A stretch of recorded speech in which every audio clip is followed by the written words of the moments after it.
Alrighty, so,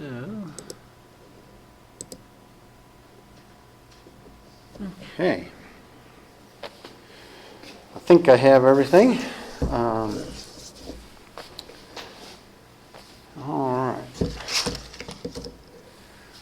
Okay, we are in our last normal module, usual module. So, module 7, and this is the beginnings of chapter 6. And at this point, again, what we've done in sort of our grid of variables chapter stuff, so, variable 1, and, well, actually, instead of saying variable 1, I should say maybe like response,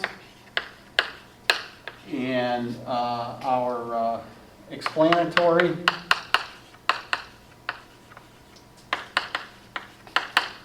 Okay, so we have those two types of variables, and again, if we have categorical versus numerical, or categorical versus numerical, we started out, chapter 3 was categorical for both. If the response was numerical, but the explanatory was categorical, that was chapter 4. And then both numerical, chapter 5. We might say this does address this in chapter 6, but this isn't really our main focus in chapter 6.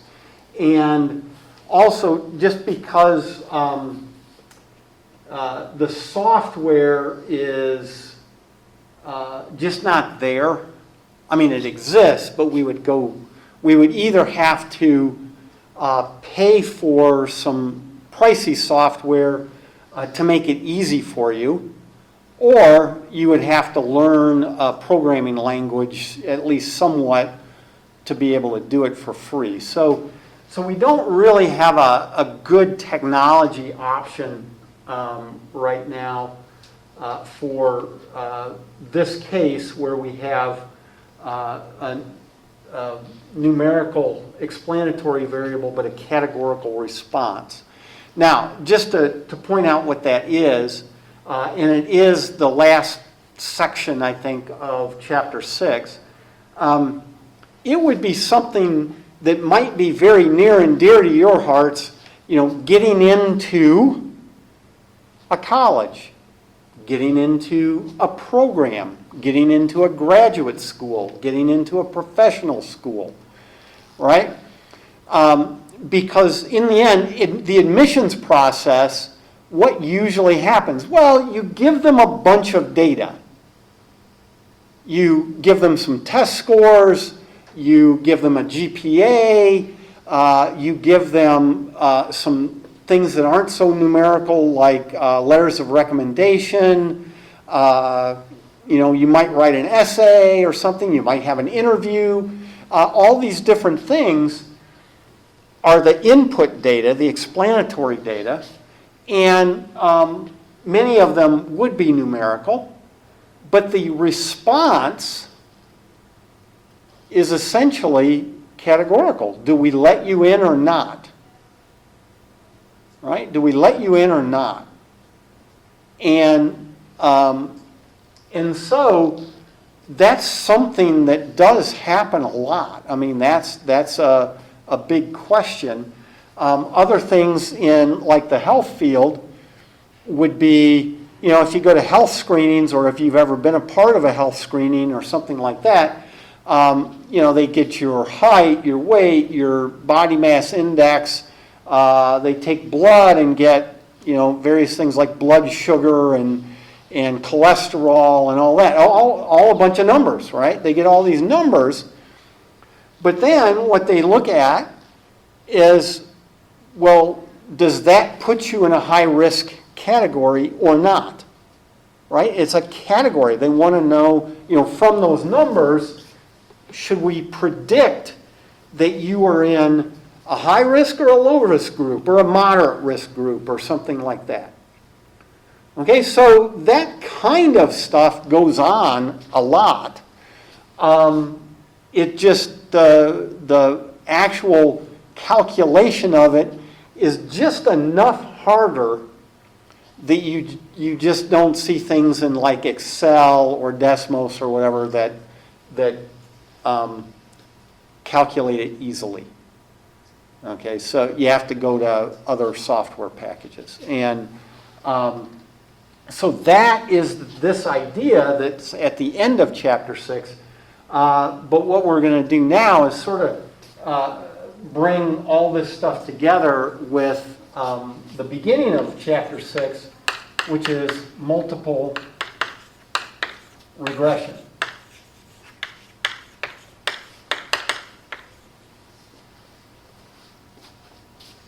And the basic idea of it is pretty straightforward.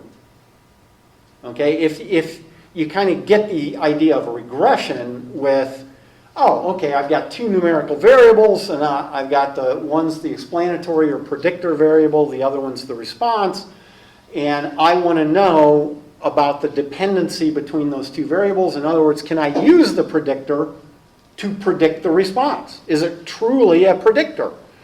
Well, in multiple regression, you're just adding more predictors, right? So as you've been looking at your final project, one of the things you had to do early on was think about confounding variables. Well, a confounding variable, right? So, what the heck is a confounding variable? Well, a confounding variable, one way to look at it, okay, a confounding variable is a variable that has an association, okay, some sort of dependency, an association with, now usually it's the, when we state this, we usually talk about the response variable. Now it could be that it actually has an association with the explanatory or predictor variable, but in the end, if it has an association with that variable, and that variable has an association with the response, well then this variable has an association with the response. So we're okay with going with the response. So it has an association with the response variable.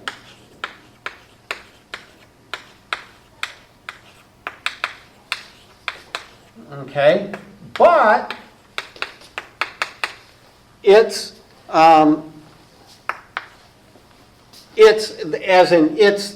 the confounding variable, right? But the confounding variable is not the one of main interest.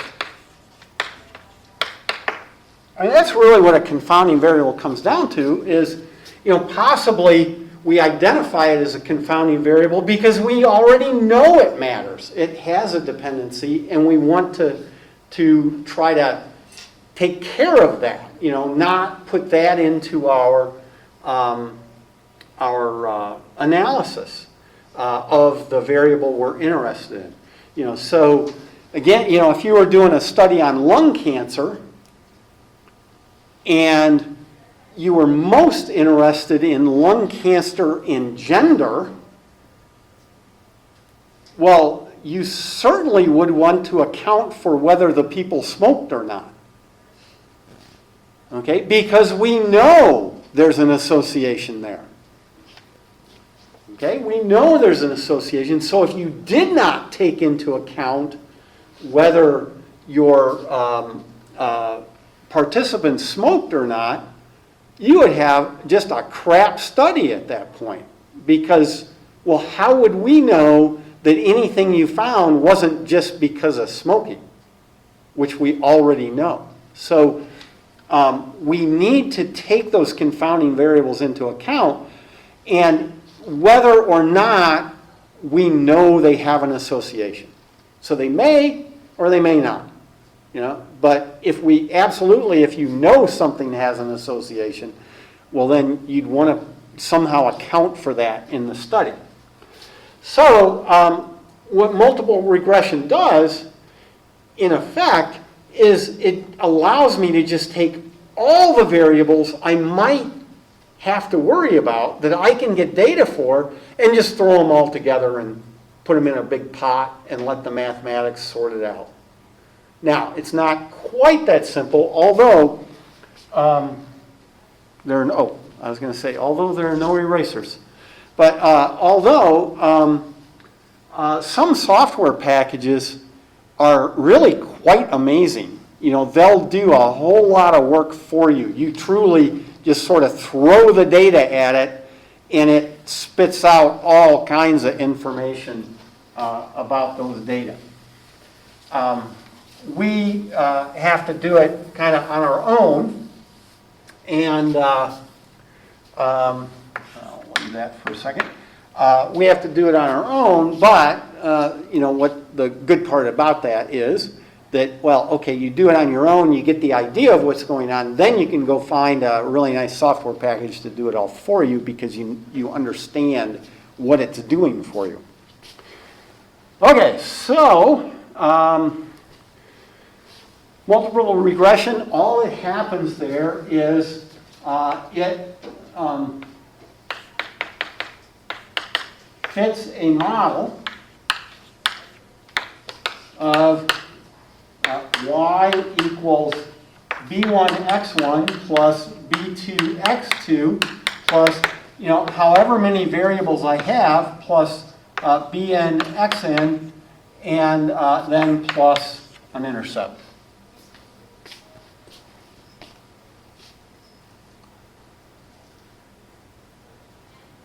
Okay, so all it does, it just adds more slopes. And it's the same type of hypothesis test. We can check each and every slope and ask, do we think that slope's 0 or not? And then we can go from there. And what we want to do is look at, here we have to really balance out the modeling aspect and the hypothesis test aspect, because what we have here is a danger of overfitting.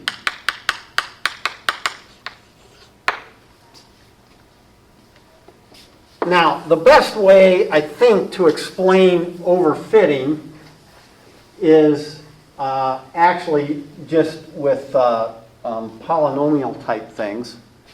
Okay, and now suppose I just have 3 data points, just to make things very simple.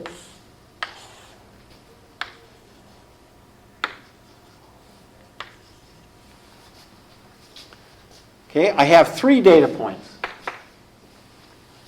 Now, the idea of overfitting, and we can add more and more data points in a minute to kind of see what happens. But if I just start with these 3 data points, I could do a simple linear regression because I've got these 2 variables. And maybe I find that line. And that's a nice line. And now, with this few of data points, I have no idea what's going on. I mean, that's too few to really do anything with.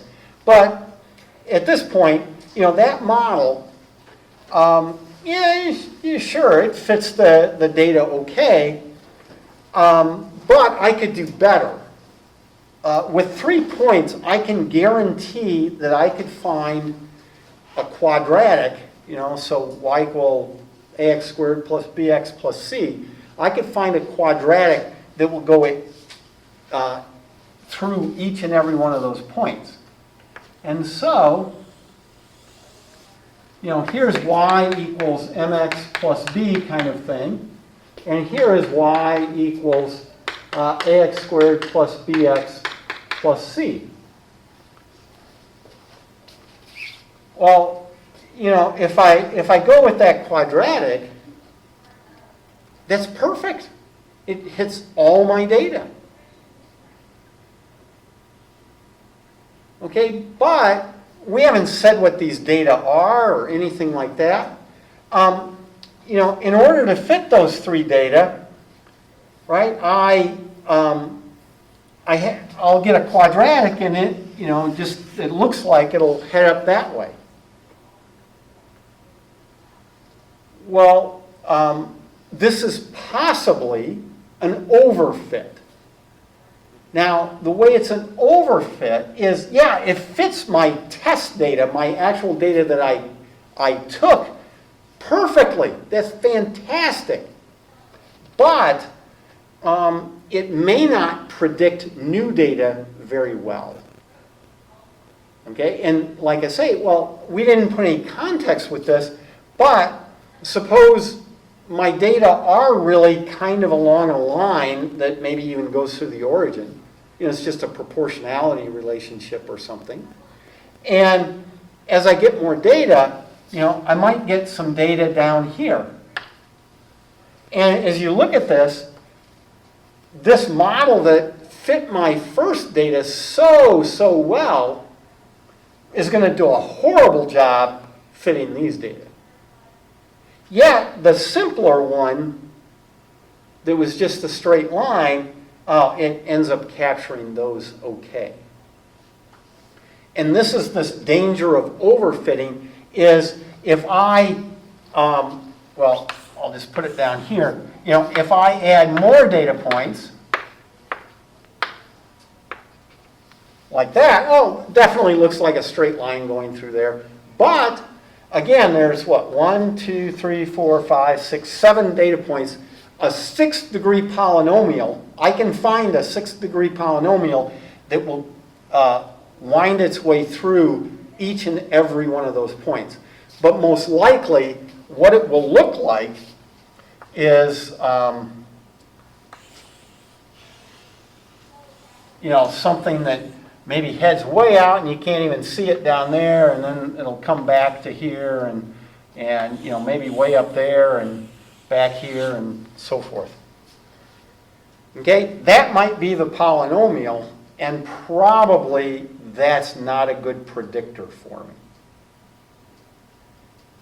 Okay, so there's that modeling aspect, and the reason that comes in, here you might say, well, I just wanted a straight line. Well, sure, yeah, in that case you did. But when you start going to lots of different variables, this is still sort of a straight line. It's a plane. It's what's called a hyperplane. Okay, but that's the analogous thing in multi-dimensions to a straight line. And so this is about as simple a model as you can get. But the idea here is as I add variables to this, I can make the model look like it fits better all the time. Right? I can throw in tons of confounding variables and say, oh well, yeah, I'll throw this variable in and throw this variable in and so forth. And if you just look at kind of how it's fitting, it'll look great. But we want to look at a couple of things as we do this. And what we're looking at is what we call, and I should look at something real quick, just in case, yeah, okay. I was just checking if, just in case somebody was trying to get in and somehow couldn't. Nobody's trying to get in. Yeah. I'm not surprised. Okay, so, all right. So this idea of overfitting versus possibly underfitting, okay, because, well, if I can add more things, that would be a good idea, and if they really matter, that would be a good idea. This is called the bias variance trade-off.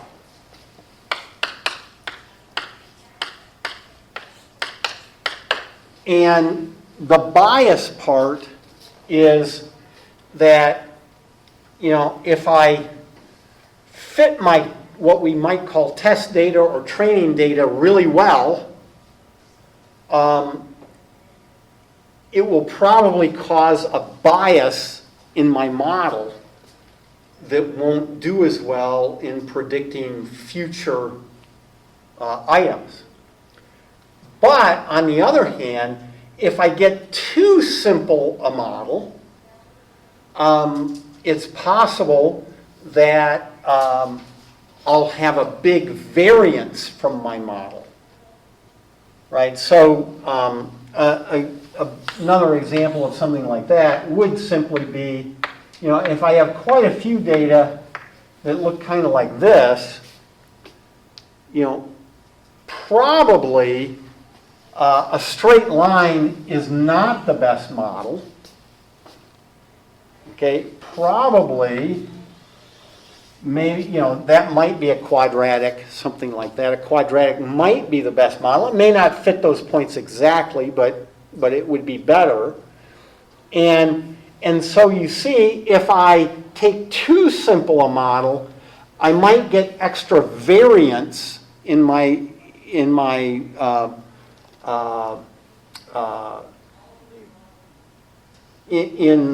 in the data around that model. So, you know, I could cut down on the variance a little bit if I have a more complicated model, okay, but that also may start producing more bias. And so part of the key here in analyzing something can be trying to find sort of that sweet spot in the bias variance trade-off. Okay, and what we're going to use is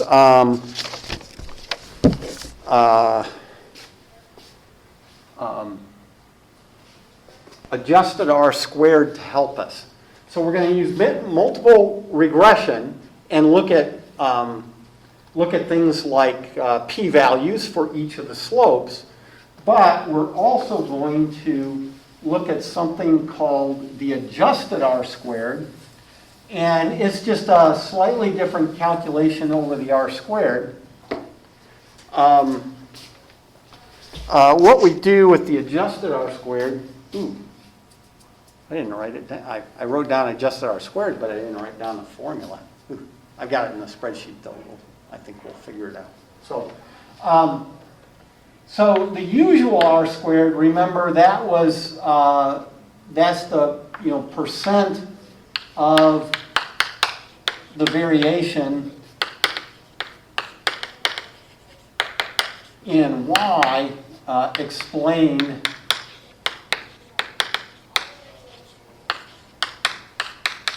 by the model. Well, on the whole, with this multiple regression, if I just keep adding variables, I can make that R squared bigger and bigger and bigger. But that doesn't necessarily mean that's what I really want to do. And so statisticians have come up with this idea of an adjusted R squared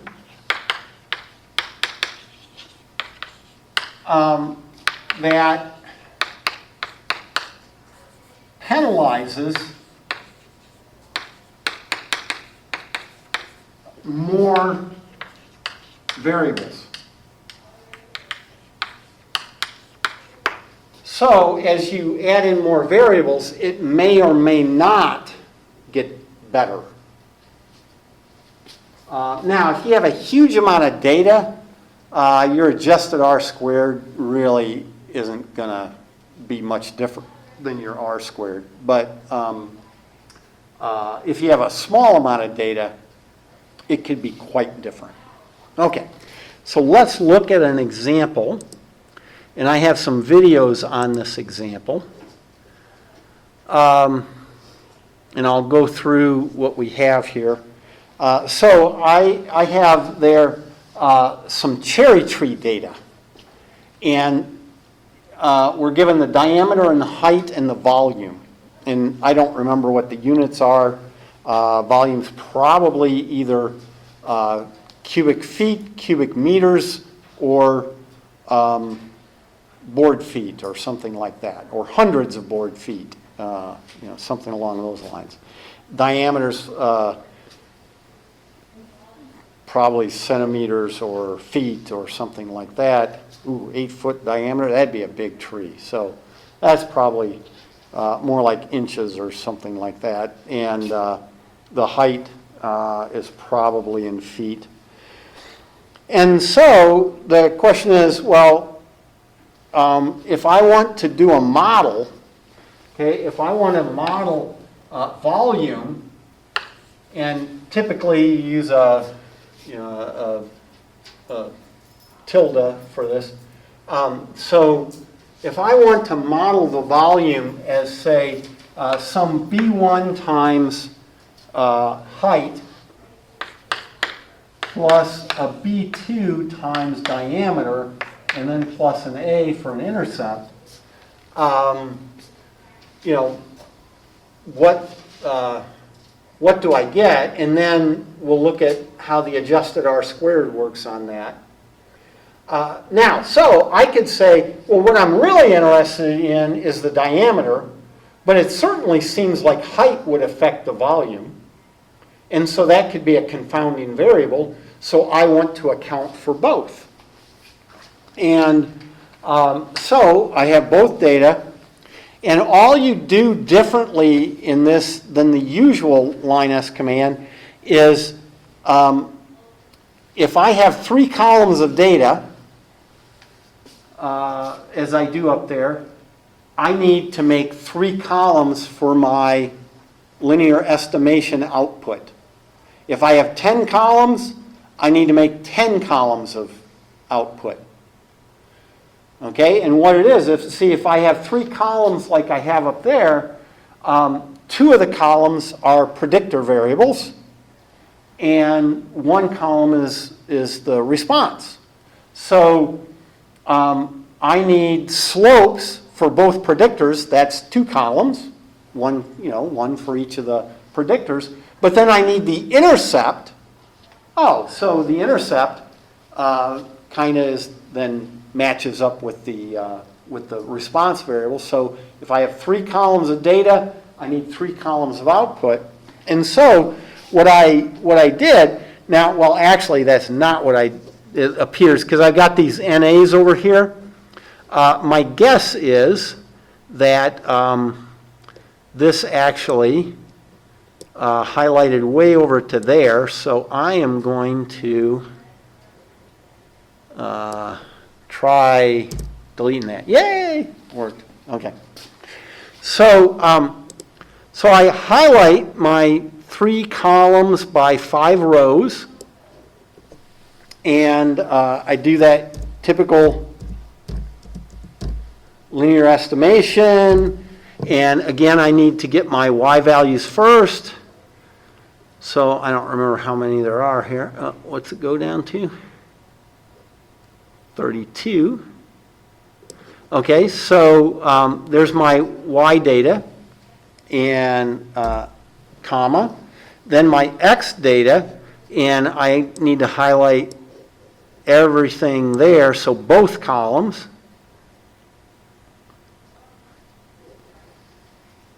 Highlight that, and then a comma, and then the rest is still a 1 and a 1. So it's pretty much what you've done. You just have to remember to get the right number of columns. So 1 and 1, and close that. And then I do a Control, Shift, and Enter. And there we go. Now, here's the thing. Look at how I've got these named. Here's diameter, then height. Notice here, it's height, then diameter. It reverses the order of the columns. I don't know why, but it does. Okay, so that's just something you have to be careful of. It reverses the order of the columns. And so, as I look at this, you know, there's the height, slope, 0.339 or 0.34. The diameter slope, 4.7. And now notice the p-value for the height. So there's the slope, the standard error. I get the t-value here by just taking the absolute value of the slope over the standard error. And so then I do the p-value just as we did before. It's that tdist command, and I get that t-value, and then the degrees of freedom up there, and then the 2, and just go with that. Okay, so there's that, and I get definitely the diameter slope is much more significant than the height slope, but they're both significant. And so this is where you would get some sort of statement that tree volume, now, of course, this thing's really starting to stretch out. I guess I talk too much. Yeah. So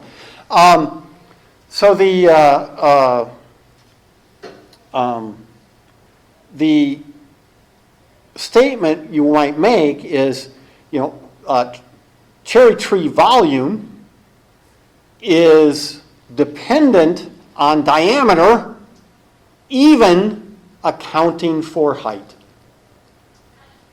Okay, we've taken the confounding variable into account.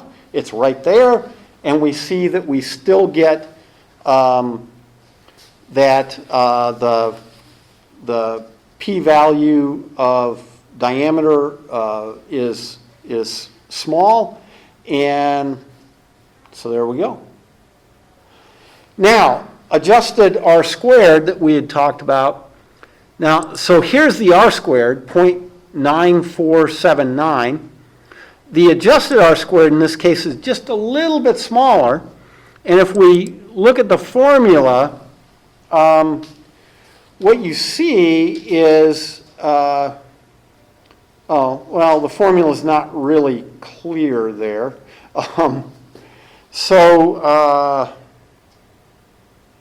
I'll write it on the board and hopefully get it right. We'll check it. And we'll come back to this to see that that's what it is. So let me go to the board. Okay. So our adjusted R squared, what we do is we start with the R squared. Okay, and that's a number between 0 and 1. Now, we actually want the other part of it. So the R squared is telling us what the model accounts for. We're getting the part that's not accounted for by the model. That's why we're doing 1 minus R squared. Right? So if R squared was 0.6, then 1 minus R squared is the 0.4.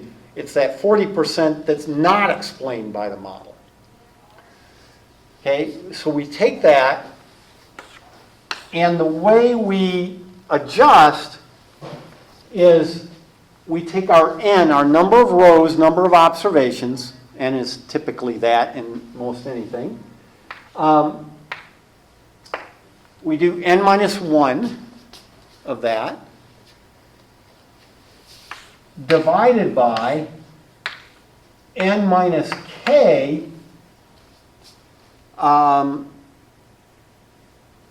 well,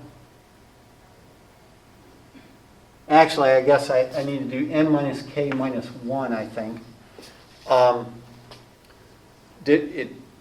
It can depend on how you define k, but where k is the number of predictor variables or predictor columns. It's probably better to talk about columns. We'll hopefully see that in a little bit. Okay, so we do that, and then we take 1 minus that whole thing. So if n was 31, which is what I think it was on there, then this will be 30 divided by, well, n minus 1 is the 30, and then minus the 2 predictor columns would be 28. Okay, so 30 over 28. And if we go back here, that's what's there is the 30 over 28 for that adjusted R squared. Now you could automate that a little bit, but at any rate, so you see we took 1 minus the R squared, multiplied it by the 30 over 28, and then subtracted that from 1 to get the adjusted R squared. And it's really good. Okay, I mean, they're both very good, about 94%. So that looks great. But there is a question, can we do better? Are there other ways to do this? And this is the nice thing about multiple regression and linear regression in general, is if I mess with the columns but still make them a single column or a couple columns that get added together with slopes, I can make very complex models. And so, let me go back here just for a second.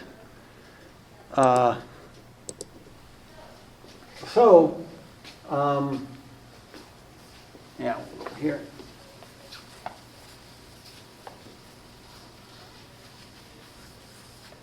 So I could ask, well, what about a different model? Because when you think about volume of a cylinder, right, it looks a lot like a tree. Well, one that you maybe cut down or something, but you know, it looks a lot like a tree. And so, couldn't I just use volume as, now for a cylinder, that's pi r squared times h. Now, here's the nice thing about the regression and so forth. We've got diameter, not radius. Oh, well, that's fine, because remember that radius is just diameter divided by 2. And so if I substituted that, that's pi times d squared over 4, so pi over 4 d squared h. Well, I don't care what the constant is. The linear regression is going to do that for me. Okay, I'm interested in this, but notice that's a multiplication. Not a big deal. Okay, so we can really get fancy with variables here. So I don't know if I have this already made. Let me check, because I do have some different sheets here. Yeah, okay. So I had already done this with diameter squared times height. So I must have done a copy special or something to get that diameter squared times height. But all I did was I took the 8.3, I squared it, multiplied by 70, and I get that diameter squared. And there's the volume. And notice here's my r squared. So r squared is equal to that. And put that over like that. And if I go with that model, I actually get a better fit. And if you look at the p-value, it's 10 to the negative 25th. Actually, even smaller than the p-value was on the diameter alone. Okay, so I can change my model to be something like this, because if I think of that as all one thing, one column of data, d squared times h, if I just do that, then I can find a multiplier here. Now, notice this doesn't have an intercept, right? So this does. Now, it's a pretty small intercept, minus 0.29. And what's its, oh, look at that. Interesting. So here's a case where the intercept, right, its p-value is 0.759. In other words, it probably ought to be 0. Okay, we can force that to happen. I'm not really worried about it in this. But that does, for that model we had, the d squared times h, this really does seem to say, yeah, you don't want a y-intercept. Get rid of it. Okay, again, that's not so much the hypothesis testing, that's really the model part of it. But from the hypothesis test, I can definitely tell you from this that volume is very, very associated with the quantity diameter squared times h. Okay? And now, there may be other things that one would want to do. So, for instance, it may be that you just prefer the diameter plus the height. Or, another thing is if, anybody ever tried to measure the height of a tree? It's not so simple, right? So, actually, what you may prefer is something that just depends on diameter. And so, and again, I don't know if I have to make one or we've got something. Yeah, so here, see, I've done this stuff before.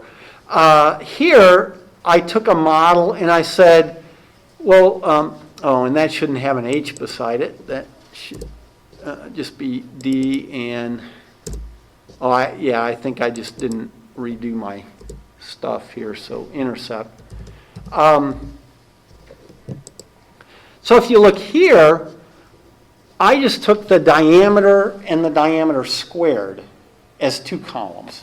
So I made a polynomial, quadratic fit, and I said, well, what if volume is something times diameter plus something times diameter squared plus an intercept? How does that do?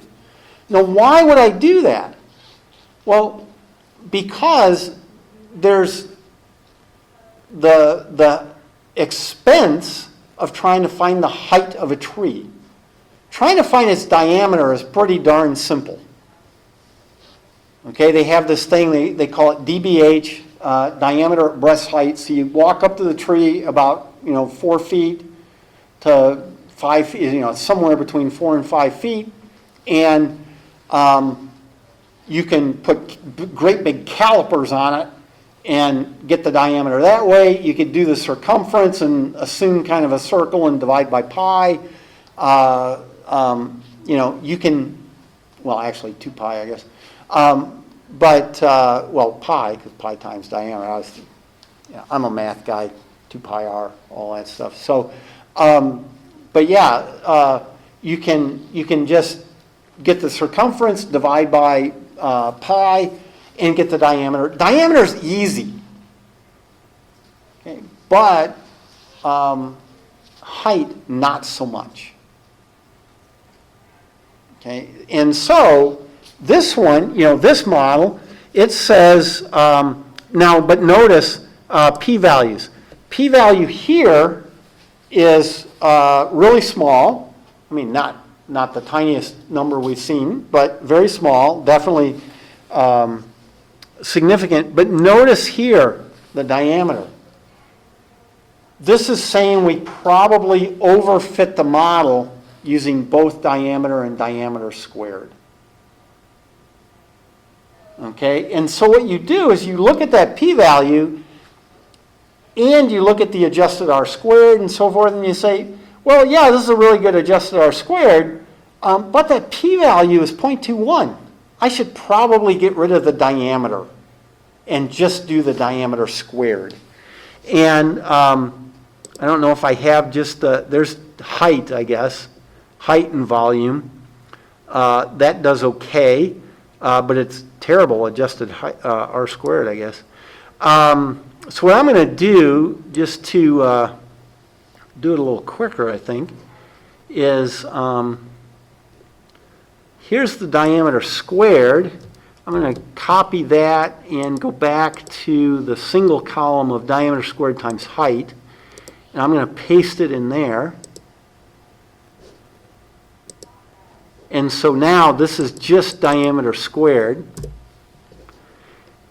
And notice what happened to the p-value. When I took out the diameter, it went from a pretty small number, like 4 zeros and a 1, to 10 to the negative 21st. And notice the adjusted r squared, 0.957. What was it here? 0.9. The adjusted r squared actually went up.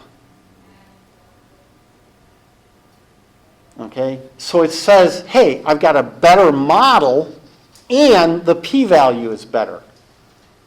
So this is probably the analysis we want.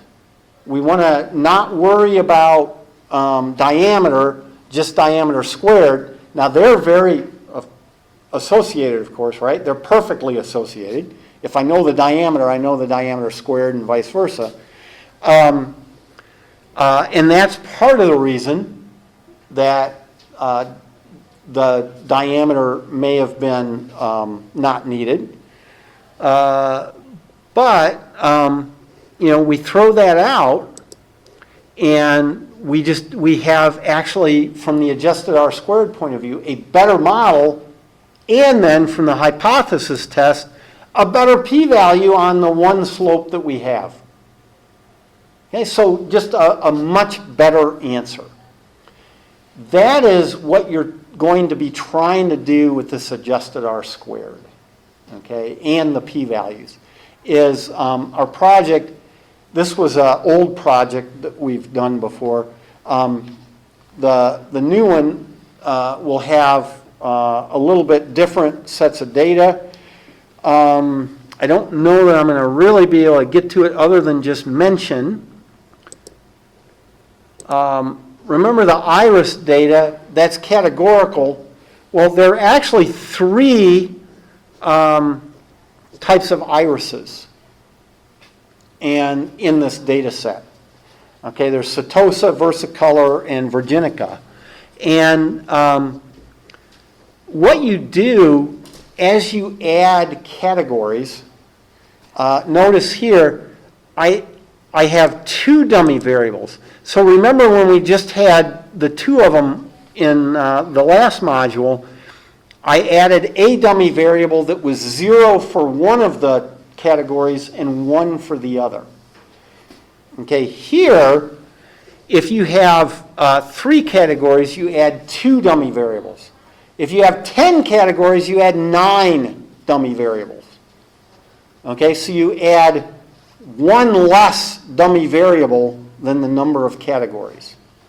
And the way it works is you pick one of those to be the base case. So here I picked Setosa, and notice the dummy variable has a value of 0 for both of those. Okay, both the dummy 1 and dummy 2 for Setosa. But when I get to Versicolor, I give that one a 1 and keep the 0 in the other dummy column. And then when I get to when I get to Virginica, I switch and go with the 1 there. And so, just real quick, since we're basically out of time, what we do is, so we have our X data that are categorical. And so here I have category 1, category 2, or category 1 like that, category 2, category 2, category 2, category 3, category 3, category 3, category 4, category 4. Okay, so if I went to as many as 4 categories, well, I put that a little too close. I'm going to come over here and I'm going to have a dummy 1, a dummy 2, and a dummy 3. And it should always look like one of your categories just has all zeros. And again, it doesn't matter which one. Now, typically they suggest the one with the most data in it, but it doesn't have to be. Okay? But, so here, if you just start from the top, these are zeros all the way down, zeros all the way down, zeros all the way down. And then this one would be 1s and zeros. Here we have zeros, then 1s. And then zeros here and 1s. But notice, if everything takes on a value of 0, oh, I'm talking about category 1. If this takes on a value of 1, then I'm talking about category 2. If this takes on a value of 1, category 3, and so forth. And so that would be our predictor variables that we would toss in. But so what we're able to do is we're able to mix categorical variables with numerical variables, right? Because now I can also toss in my, who knows what this is. This could be the type of cherry tree or something. But I could toss in height. I could toss in diameter. I could toss in diameter squared, right? But those are just columns of data. The regression doesn't care. And so I'll have more videos and so forth on this. But the great thing about multiple regression is I can mix and match all the different kind of variables I have. And I can just throw them all together in one big soup and analyze it that way. Okay, so we'll call it done there since we're running over. And I'll see you next Tuesday.